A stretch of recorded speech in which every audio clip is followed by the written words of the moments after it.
सरकार असल मायने में इन कंपनियों की है। दुनिया भर में इस तरह की कंपनियों ने अपनी तरफ से बवाल मचा के रखा हुआ है। मैं फिर से याद दिला दूं, धीरू भाई अंबानी ने दुनिया को कहा था दुनिया मुट्ठी में कर लो, बेटा उनका अपनी दुनिया को मुट्ठी में करने निकल पड़ा और मोनोपोली की तरफ निकला। मैं आपको बता दूं, मार्केट में perfect competition is the best way, जो आप सब्जी मंडी के अंदर देख कर आते हैं कि साहब हम गए और बढ़िया से सस्ते दामों पर माल खरीद कर ले आए।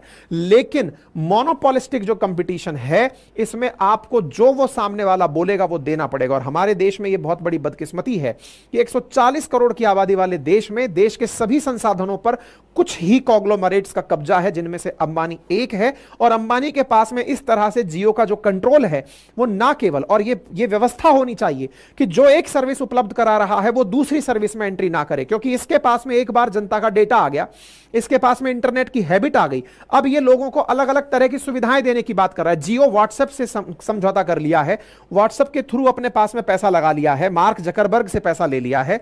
फिर ये आने वाले समय में मिलकर के लोगों के घर पर सब्जी बेचने का काम शुरू करेगा। यानी पूरे देश को क्या असल में जियो ही चलाएगा? क्या असल में पूरे देश को अंबानी ही चलाएगा? ये असल मायने में एक मोनोपोलिस्टिक मार्केट का सबसे भीषणतम उदाहरण देश में बनने जा रहा है। आने वाले समय में ये चीज बहुत ज्यादा खतरनाक हो सकती है, क्योंकि केवल इतना सा प्राइस बढ़ा करके 47,500 करोड़ रुपए इन्होंने 1 मिनट में बाहर निकाल लिए। यानी इंडिया के मार्केट से इतना तेजी से इन्होंने इंटरनेट के माध्यम से दाम बढ़ा करके ये सब कर लिया। आपको लग रहा है कि 47,000 करोड़ ही तो किया है, क्या हो गया, हम इतने सारे लोग तो हैं, 100 करोड़ के आसपास इंटरनेट यूजर्स हैं, तो क्या हो गया? बिल्कुल सही कह रहे हैं आप, क्या हो गया ये तो आपको अंदाजा भी नहीं है। क्यों नहीं है? क्योंकि जियो ने केवल और केवल आपको इंटरनेट उपलब्ध नहीं कराया, अब आपकी आदतें, क्योंकि आपने इंटरनेट पर जाकर मूवी देखी तो उसने मूवी को देने वाला जो वो था मूवी प्रोवाइडर था डिज्नी, उसको खरीद लिया है। डिज्नी को खरीद लिया, डिज्नी ने हॉटस्टार को पहले खरीद रखा था, वही हॉटस्टार जिस पर आप अपना समय बिताते हैं क्रिकेट देखते समय। 5-5 करोड़ लोग लाइव क्रिकेट देख रहे थे साहब हॉटस्टार पर, आज उस को इसने परचेज कर लिया है। यानी पहले इंटरनेट दिया, इंटरनेट का उपयोग करने के लिए आपको फिल्में दिखाई, फिल्मों के लिए आपको डिज्नी की आदत, हॉटस्टार की आदत लगाई, वहीं पर अब आपके लिए इंटरनेट को उपलब्ध कराकर इसने उस कंपनी को परचेज कर लिया। ले आजा भाई तू अब मेरे पास है। तो एक तरह से हॉटस्टार इनके, मतलब आप सोचिए कि देश की हर एक संस्था पर अब इनका कब्जा होता चला जा रहा है, टीवी पर कब्जा होता चला जाए। मैं आपको एक नमूना दिखाता हूं जिससे आपको अंदाजा हो जाएगा। लगभग हर सेक्टर में जहां पर आप लोग मूवी देखने के लिए अमेजन वगैरह या फिर नेटफ्लिक्स यूज करते हैं, उसकी जगह ये अपना जियो सिनेमा लेकर आ गए हैं। सिनेमा के साथ जियो टीवी, जियो स्टूडियो, नेटवर्क 18 इनका अपना है। इसी तरह से इन्होंने न्यूज चैनल्स में जियो न्यूज, सीएनबीसी, मनी कंट्रोल अपने न्यूज चैनल बना लिए।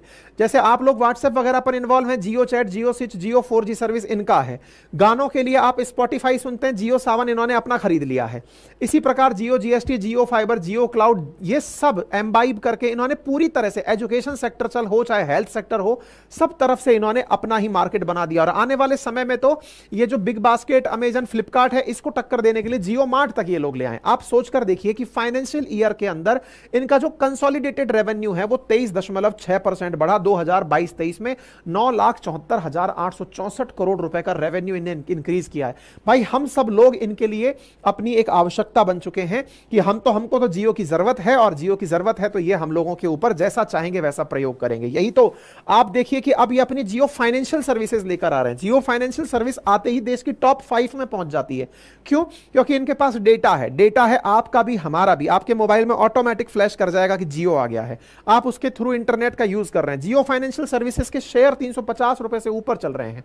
देश को यह समझने की वास्तविकता में आवश्यकता है कि अंबानी के द्वारा, जो मुकेश अंबानी है, इनके द्वारा जो ये काम किया जा रहा है, इस काम में जहां देश के साथ, पहले देश को साथ लेकर चलने की बात थी, आपने ये सुविधाओं का उपयोग करके लोगों के साथ 25% टैरिफ हाई करना कैसे जस्टिफाई किया जा सकता है? सरकार को आवश्यकता है कि इस प्रकार की मोनोपोलिस्टिक अप्रोच रखने वाली कंपनियों के साथ सख्ताई से पेश आए, उनसे सवाल करे, सरकारी जांच हो और यह तय किया जाए कि देश के अंदर सारे संसाधन किसी एक व्यक्ति के हाथ में ना चले जाएं। रिलायंस ने हाल ही में वायाकॉम 18 के पास 63.16% की हिस्सेदारी ले ली है। इसके साथ साथ और तो सुनिए, अब ये एसी लेकर आने वाले हैं, वाइजर के साथ समझौता किया, 10,000 रुपए में एसी लेकर आने वाले हैं कि साहब 10,000 रुपए में एसी लाएंगे, सस्ता एसी, सस्ते में ला करके देश को अपलिफ्ट करेंगे। यह प्लान इनका सबसे बेसिक प्लान है कि आपको चीजें सस्ते में मिलेंगी। लेकिन सस्ते की आदत लगाकर, सस्ते की आदत आप प्रेडेटरी प्राइसिंग के माध्यम से इसलिए लगा पाते हैं क्योंकि आपके पास भर के पैसा है। आप अपना पैसा लगाकर सब कुछ फ्री कर दो तो दुनिया वैसे ही बर्बाद हो जाएगी। सब कुछ फ्री कर दो तो और कंपनियां सरवाइव नहीं कर पाएंगी, और कंपनियां सरवाइव नहीं कर पाएंगी, वही सर्वाइवल की लड़ाई लड़ते लड़ते आप फिर जब अपने पास सबको पालेंगे तो आप ऐसे ही करेंगे। 2021 में आपने रेट बढ़ाई, अब 2024 में आप रेट बढ़ाकर 25% रेट सीधा बढ़ाकर ले गए। ये भाई साहब डाइजेस्ट नहीं हो रहा है। और इसके साथ ही देश के अंदर जनता को भी अवेयर होने की आवश्यकता है कि आप किसी के हाथ का कठपुतली ना बने, जागरूक रहें, इस तरह की चीजों पर अपनी प्रतिक्रियाएं दें। अपनी प्रतिक्रिया में इस बात को केवल उपभोक्ता के रूप में ना सुनते रहें कि हां सबके साथ ही तो हुआ है, मेरे साथ ही क्या हुआ है। आपका यही शांत रहना ही आपके लिए एक बहुत बड़ी चुनौती बना हुआ है। फिलहाल के लिए आप समझ लीजिए कि गांधी जी के अंदर अगर गांधीगिरी कहा जाता था तो हम इसे डेटागिरी कहते हैं। तो इस तरह से आपने अपना प्रचार किया। तो इस प्रकार से प्रॉपर तरीके से इन्होंने पूरी दुनिया के सामने एक तहलका सा मचा दिया कि इंडिया में एक ऐसा सर्विस प्रोवाइडर आ गया है जिसने 3-4 महीने के लिए तो अनलिमिटेड इंटरनेट ही फ्री कर दिया है कि जाइए और प्रतिदिन के हिसाब से आप 4 GB डेटा यूज करिए 3 महीने तक। लोगों को पहले कंजप्शन हैबिट डलवाई गई, यानी कि एक ऐसा नशा जिसकी लोगों को आदत नहीं थी। 200 GB भी कहां पर, एक 200 रुपए का 1 GB भी जहां एक और लोग पूरे महीने चला लेते थे, आपने 4 GB प्रतिदिन देकर के 3 महीने तक फ्री का आदत डाला। फ्री अनलिमिटेड कॉलिंग करवाई, 100 मैसेज के अंदर रोजाना प्रति देने की सुविधा करी। लोगों को लगा कि भाई साहब ये तो दुनिया में एकदम तहलका है। अब बड़ा इंटरेस्टिंग बात यह था कि अगर 4 GB डेटा आप किसी को देने लगोगे तो वो प्रतिदिन उस डेटा का क्या करेगा। इस डेटा के लिए इन्होंने बकायदा 6000 से ज्यादा मूवी फ्री में उपलब्ध कराई, 1 करोड़ से ज्यादा गाने उपलब्ध कराए कि अगर आपको डेटा मिल गया तो कंज्यूम कहां करोगे। डेटा मिल गया लेकिन चलाएं क्या इससे। उसी दौर में 2016 के अंदर देश में एक तरह से वास्तविकता में सस्ते इंटरनेट के कारण इंटरनेट क्रांति ने जन्म लिया। आज जो इंटरनेट बेस्ड जो सर्विसेज हैं, फिर चाहे वो उबर और जोमेटो हो, फिर चाहे ओया और ओलो हो, ये ओला और ओयो हो, या फिर एडटेक कंपनियां हो, चाहे यूट्यूब पर चलने वाला कंटेंट हो, ये सभी इंटरनेट के बहुत आसानी से उपलब्ध होने से बहुत तेजी से फैलना शुरू हुआ। इसके लिए बकायदा इन्होंने बहुत ही सुगम तरीके से लोगों को अपने साथ एंट्री करने का तरीका बनाया। Unlimited free call, unlimited HD video, ना जाने क्या क्या सुविधाएं देकर अपने साथ में ले लिया। शुरुआती तौर पर इन्होंने इंटरनेट का सदुपयोग करने के लिए इतने सारे एप्लीकेशन अपने लेवल पर भी उपलब्ध करवाए, जिसमें म्यूजिक था, जिसमें गाने थे, जिसमें चैटिंग थी, जिसमें मूवीज थी, तमाम चीजें थी। आज जियो के पास में, जहां जियो सिनेमा, जियो टीवी, जियो सावन, जियो न्यूज, जियो सिक्योरिटी, जो आप इंटरनेट की चीज याद कर सकते हैं वो लगभग इनके पास फिलहाल उपलब्ध है। जिस समय ये आए थे, जब इंटरनेट इतना महंगा था, इन्होंने इंटरनेट के दामों को एकदम धड़ाम से नीचे गिरा दिया। इंटरनेट के दाम को नीचे गिराने से मार्केट में, यानी इंटरनेट प्रोवाइडर जो कंपनियां थी, एयरटेल, वोडाफोन जैसी जो कंपनियां थी, उनको 17,000 करोड़ के आसपास का नुकसान हुआ। जियो का शुरुआत जबरदस्त हुआ। दिसंबर 2016 तक फ्री ऑफर दिया गया। उस फ्री ऑफर को फिर इन्होंने 3 महीने के लिए एक्सटेंड कर दिया। 31 मार्च 2017 तक हैप्पी न्यू ईयर ऑफर करके दे दिया, जिसमें अनलिमिटेड डेटा, वॉइस, यानी कि ये लोगों को सस्ते की आदत डाल रहे थे, फ्री की आदत डाल रहे थे। धीरे धीरे लोग इनसे जुड़ते चले गए। हालात ये हुए कि दिसंबर तक ही इनके पास 52 मिलियन सब्सक्राइबर जियो ऐप पर हो गए थे। यानी एक तरह से यह समझिए कि इन्होंने जियो यूजर्स की संख्या में बेतहाशा वृद्धि देखी। फिर हैप्पी न्यू ईयर आया और हैप्पी न्यू ईयर ने इन्हें 100 मिलियन सब्सक्राइबर क्रॉस करा दिया। मतलब जियो का जो जियो यूजर था वो बढ़कर के 100 मिलियन को क्रॉस कर गया। हालांकि इनकी शिकायत करने के लिए बड़ी सारी कंपनियां कंपटीशन कमीशन ऑफ इंडिया भी गई, लेकिन वहां पर कोई सुनवाई नहीं हो सकी। फाइनली इनका ये ऑफर चलता रहा। कंपनियों को भी इनकी तरह नीचे उतरकर सस्ते ऑफर्स देने पड़े। फिर जब मार्च का खेल खत्म हुआ तो अगले 12 महीने के लिए आप प्राइम मेंबरशिप ले आए मात्र 99 रुपए में, कि प्राइम मेंबरशिप ज्वाइन करो, 99 रुपीज में सारी फैसिलिटीज मिलती रहेंगी, और अगर इंटरनेट यूज करना है तो उसके लिए फिर एक फीस तय कर दी गई। धीरे धीरे इन्होंने लोगों को पहले सस्ते की आदत डाली। आदत डाल करके इन्होंने प्रॉपर तरीके से इंटरनेट का यूज करते हुए उसका कंजप्शन की हैबिट डेवलप करी। कंजप्शन हैबिट के साथ में अब उनकी इसी आदत का, जैसे एक ड्रग एडिक्ट को पहले ड्रग का हल्का सा डोज चखाया जाता है, फिर उसके बाद में उसको उसकी आदत का ही दुरुपयोग करने के लिए कहा जाता है कि अब तेरी आदत पड़ गई, अब तू खरीद मुझसे। पहले फ्री में खिलाया, अब खरीदने पर मजबूर किया। ऐसा इन्होंने इंटरनेट के साथ शुरुआत किया। साल भर के लिए जो चीजें मुफ्त में थी, अब धीरे धीरे इनके दाम वसूलने इन्होंने शुरू किए। जियो प्राइम मेंबरशिप 99 रुपीज के हिसाब से कर दी और अनलिमिटेड जो डेटा है वो 303 रुपीज के हिसाब से कर दिया। नए तरह के प्लान निकाल दिए लोगों को, लेकिन यह भी बहुत सस्ता लग रहा था। धीरे धीरे इन्होंने ऑफर्स में कहा कि अगर आप जियो मनी यूज करते हैं तो 50 रुपए तक का कैशबैक भी मिलेगा। आपको जानकर आश्चर्य होगा, जियो ने 2017 के अंदर 31 करोड़ रुपए का लॉस बुक किया, जो कि लोगों को देखकर लगा कि यार ये तो बहुत जबरदस्त लॉस कर लिया है। लेकिन इन्होंने एक ही झटके में जियो यूजर्स के द्वारा 99 रुपीस का जैसे ही सब्सक्रिप्शन लिया, 247 करोड़ रुपए रेज कर लिए। यानी कि इन्होंने वो तरीके निकाल लिए कि एक बार लोगों को सब्सक्राइबर बना दो, 99 रुपीस का बेचो, बल्क में ये सारा काम कर दिया। सस्ते का माल उतार कर दूसरों को मजबूर कर दिया कि वो खड़े ही ना हो पाए। इसे मार्केट की प्रेडेटरी प्राइसिंग कहते हैं, दूसरों को खा जाने वाली प्राइसिंग कहते हैं। इन्होंने इतना सस्ता कर दिया कि जो भी इनके कंपटीशन में खड़ी हुई कंपनियां थी वो ऑलमोस्ट बर्बादी के कगार पर पहुंच गई। चाहे टाटा डोकोमो हो, चाहे उस समय की एयरसेल हो, लगभग 8-9 कंपनियां देश में उस समय कॉल के लिए उपलब्ध थी। इन्होंने सबको लगभग मट्टी में मिला दिया। ऐसी स्थिति में इन्होंने धीरे धीरे अपने द्वारा फिर फोन भी उतारा, ताकि उस कस्टमर को भी जो इंटरनेट खरीदने का इच्छुक नहीं है, उसे 1500 रुपए का फोन दिया और कहा कि 3 साल तक यूज करो, फिर जाकर वापस पैसे ले जाना, फ्री इंटरनेट मिलता रहेगा। ऐसा करके इन्होंने 5 करोड़ फोन बेच डाले 1500 करोड़ रुपए में, और मतलब फोन 2 जो था वो 3000 रुपए में इन्होंने उतारा, और 5 करोड़ से ज्यादा फोन इन्होंने मात्र 2 साल के अंदर अंदर बेच दिए।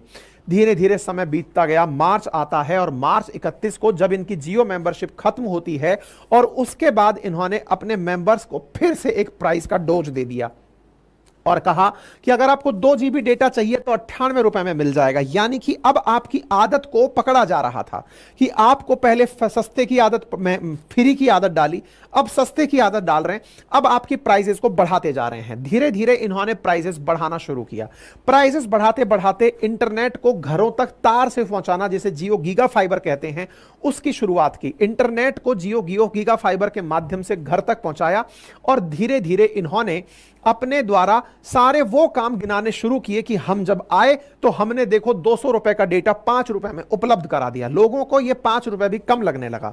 जहां जियो से पहले, आने से पहले देश में Vodafone, Idea, BSNL, Aircel, Bharti Airtel और 5 अन्य कंपनियां डेटा प्रोवाइड करती थी। लगभग 10 मोबाइल कैरियर थे 2016 में। उन 10 मोबाइल कैरियर्स को इन्होंने पूरी तरह खत्म कर दिया। आज मार्केट के अंदर 4 मोबाइल कैरियर बचे हैं। एक तो जबरदस्ती सरकार की बैसाखी के सहारे चल रहा है, ले दे करके बाकी जो 2 बचे हैं, एयरटेल और ये वोडाफोन, इसमें से एयरटेल ही है जो कि इनके साथ कंपटीशन में है। और फिलहाल के लिए एयरटेल भी अब इनकी गतिविधियां सीख गया है, क्योंकि वो भी इनकी तरह पहले सस्ते प्राइस करता है, और जब ये प्राइस बढ़ाते हैं तो वो भी बढ़ा देता है। और इस तरह का मार्केट, जिसको पहले तोड़ा गया, प्रेडेटरी प्राइसिंग से सबको आदत डाली गई, अपने ऊपर निर्भर कर दिया गया, यही प्रक्रिया मोनोपोलिस्टिक मार्केट कहलाती है। साथियों, बाजार के 3 प्रकार होते हैं अर्थशास्त्र में। एक होता है परफेक्ट मार्केट, जो सब्जी मंडी में आप देखते हो कि हर आदमी सस्ता माल बेचना चाहता है ताकि उसका माल बिके और वो जल्दी से अपने घर पहुंचे। वहां पर आपको इतने विकल्प मिलते हैं कि आप किसी से भी खरीद सकते हैं। लेकिन विचार करिए कि अगर वह सब्जी केवल एक ही दुकान पर मिल रही हो तो वो उसकी जो मर्जी चाहे उतना फल का दाम रख सकता है। अगर वो 2-3 दुकानों पर ही मिल रही हो और वो 2-3 दुकानदार आपस में ये सेट कर लें कि हम अपनी मर्जी से इस सब्जी को अब 100 रुपए किलो बेचेंगे कि 500 रुपए किलो बेचेंगे, तो वो 500 रुपए किलो में बेचेंगे और आप खरीदने के लिए मजबूर होंगे। इस प्रकार के मार्केट को ओलिगोपॉलिस्टिक मार्केट कहते हैं। फिलहाल हमारे देश में जियो मोनोपोली की तरफ बढ़ रहा है। ये जैसे कह रहा है वैसे बाकी कंपनियां नाचने लग रही हैं, चाहे एयरटेल हो चाहे वोडाफोन हो। ये इसको टक्कर देने के चलते अपनी तरह से अपने प्राइसेस बढ़ा और घटाती रहती हैं। फिलहाल के लिए जियो के साथ में इन तीनों ने लगता है कोई सेटिंग कर ली है, जिसके चलते अब ये ओलिगोपॉलिस्टिक मार्केट की तरह देखा जा रहा है। मुकेश अंबानी की नेटवर्थ में इस इंटरनेट क्रांति के बाद जबरदस्त इजाफा हुआ। लगातार इनका फाइनेंशियल ईयर ग्रो करता चला गया, लगातार सब्सक्राइबर बढ़ते चले गए। कहा जाता है कि वर्तमान में जहां इंडिया में लगभग 82 करोड़ इंटरनेट यूजर हैं, उनमें से 45 करोड़ अकेले जियो के पास हैं। यानी 45.9846 करोड़ ही कह लीजिए, 46 करोड़ डेटा यूजर्स इस समय जियो के पास हैं, जिसकी वजह से इंडिया दुनिया में दूसरा सबसे ज्यादा इंटरनेट यूजर बन गया है। इनके द्वारा इंटरनेट सस्ते में उपलब्ध कराकर जो क्रांति लाई गई, उस क्रांति को फिर इन्होंने झंडे दिखाने शुरू किए। पहले भी इन्होंने जब इस तरह से प्राइसेस बढ़ाए थे 2021 में, तब लोगों को बहुत जबरदस्त तरीके से रिएक्शन देने का मौका मिला था। उन्होंने कहा था कि जज्बात बदल दिए, लेकिन फिर से आज ये मौका है। 2021 के बाद इन्होंने अचानक 25% प्राइस हाइक कर दिया है। ना केवल प्राइस हाइक किया है, इनकी देखा देख जियो, एयरटेल और वोडाफोन भी प्राइस हाइक करने निकल गए हैं। मतलब जो 209 रुपए का प्लान था वो 249 रुपए का हो गया है। एयरटेल ने 299 वाला प्लान 349 का कर दिया है। वोडाफोन ने 269 वाला प्लान 299 का कर दिया है। यानी इनकी होड़ा होड़, आप सोचिए कि आप 140 करोड़ लोग आज 3 कंपनियों के हाथ की कठपुतली बन गए हैं। वहीं बीएसएनएल भाई साहब नहीं लगेगा, सरकार के द्वारा दिए गए प्यार से कहीं बेचारा कोने में पड़ा हुआ है। लग ही नहीं रहा है कि उसको लिफ्ट करने का प्रयास किया जाए। हो सकता है कि सरकार को संसाधनों के नाम पर प्राइवेट कंपनियों से पैसा लगवाना था ताकि देश में आसानी से क्रांति लाई जा सके, लेकिन यही कारण है कि सरकारी इंटरफेरेंस बहुत ज्यादा जरूरी होती है। सरकार के द्वारा कंपनियों को बेचने का जो विचार होता है वो इसीलिए त्यागना चाहिए, क्योंकि कंपनियां जब सरकार से निकल जाती हैं हाथ से, तो वो इस तरह से दुनिया को अपने इशारे पर नचाती हैं। सरकार जो बार बार कंपनियों को बेचने के लिए डिसइन्वेस्टमेंट कर दो, कंपनियों को बेच दो, विनिवेश कर दो, यह सोचने की आवश्यकता है कि सरकारी कंपनियां मार्केट में होना जरूरी है। माना कि सारी कंपनियां सरकार नहीं चला सकती, लेकिन अपना एक रोल मॉडल सरकार वहां पर हमेशा खड़ा रखे कि बेटा तुम्हें कंपटीशन हमेशा इससे देना होगा। आज ये कहा जा सकता है कि बीएसएनएल में, जहां बीएसएनएल के कर्मचारियों के द्वारा कार्य करने में जो ना इच्छा थी, उसका नुकसान बीएसएनएल को भुगतना पड़ा, ये तो आधा सत्य है ही। आधा सत्य यह भी कहा जा सकता है कि अगर सरकार अपनी तरफ से बीएसएनएल को जियो के बराबर टक्कर देने के लिए खड़ा रखती, तो आज मार्केट में एक ऐसा प्लेयर होता जो इस प्राइस हाइक को रोकने के लिए पूरी तरह प्रयास करता। यही कारण है कि लोग अब बीएसएनएल के पोस्टर लगा रहे हैं कि भाई फिर तो बीएसएनएल ही अच्छा है जो इतने रुपए में दे रहा है। अब लेकिन लोगों को अच्छे की आदत पड़ गई है, 4G नेटवर्क की आदत पड़ गई है, और यह सरकारी बैसाखी के सहायता से चल रहा बीएसएनएल आज भी भाई साहब नहीं लगेगा कि लड़ाई लड़ रहा है। लग रहा है कि इसको तो बिल्कुल दीनहीन स्थिति में छोड़ दिया गया है। साथियों, मार्केट की यह स्थिति बहुत घातक है। विचार करने की आवश्यकता है कि दुनिया पर जिस प्रकार से इन प्राइवेट कंपनियों ने, हमें लगता है कि सरकार एनडीए की है, कि सरकार यूपीए की है, कि सरकार इंडिया की है, सरकार असल मायने में इन कंपनियों की है। दुनिया भर में इस तरह की कंपनियों ने अपनी तरफ से बवाल मचा के रखा हुआ है। मैं फिर से याद दिला दूं, धीरू भाई अंबानी ने दुनिया को